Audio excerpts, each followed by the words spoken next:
Good morning, Yupla.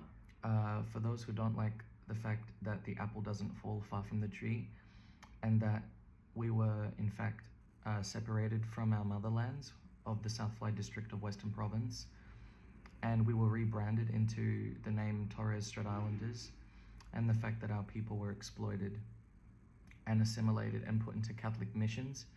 It's pretty sad to know the history. People don't like to know the truth. My uncle always told me that whenever you speak the truth, it's like pulling the rug that people stand on, because it allows the conversation to happen, which I think's an important conversation about asking ourselves, who were our ancestors? Where did they come from? Where did the culture begin? Where did the headdress begin of the Torres Strait Islander region? I've spoken to a good amount of elders, my mother's people, some from Murray Island, Darnley, going across to even Masig, but going across to Adaru and Parama and the other villages, it was pretty eye-opening to know that our people were split in half a while ago. The culture is exactly the same, and it's something that we've been kept from, because since I was a kid, we've always been told that we were Torres Strait Islanders, and that was it, and not to question anything of it. And for some reason, we always had hate towards Papua New Guinea. I didn't understand that either, or what we had against PNG so much. Maybe because we came from there, we didn't want to admit that, because without Papua New Guinea, where is the Torres Strait? In fact, the Torres Strait Islander drum, the Warup, didn't come from the islands to the mainland. And the culture's not separate either, because if that border was removed, then a lot would be revealed. And as for who drew the borders, 1879, that was when the annexation happened officially, the beginning. So it's important that we know our history. And coming from an oral culture, we need to ask our elders, which I've done a lot of that. And the other thing is allowing yourself to have the time to read the books and have a look at the books. You can't argue with the facts.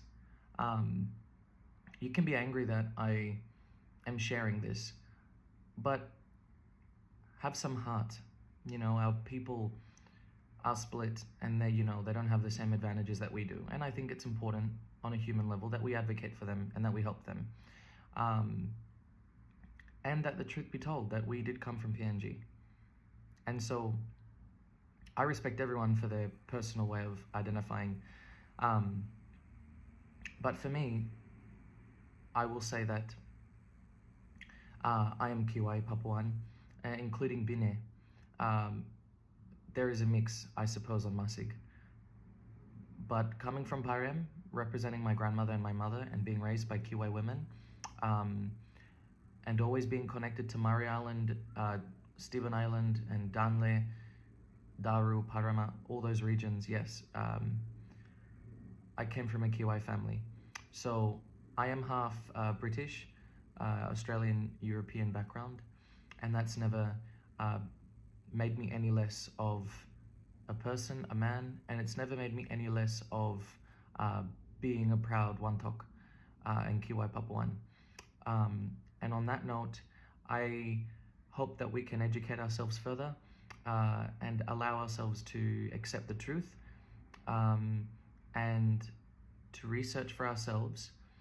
And it's important that we do it for ourselves, honestly, because the next generations need to know who we are, where we come from, because like my grandfather from Murray Island said, my generation don't know who we are or where we come from.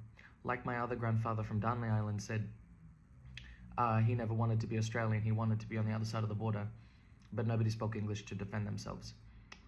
So there's a lot there, and I think that we should start asking questions. So,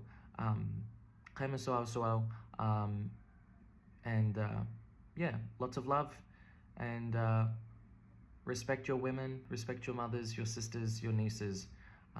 Women work too hard in our society, in culture in general, and they're not recognized enough. So love to our women, respect our women, because without men, life is difficult. But without women, life is impossible. Thank you.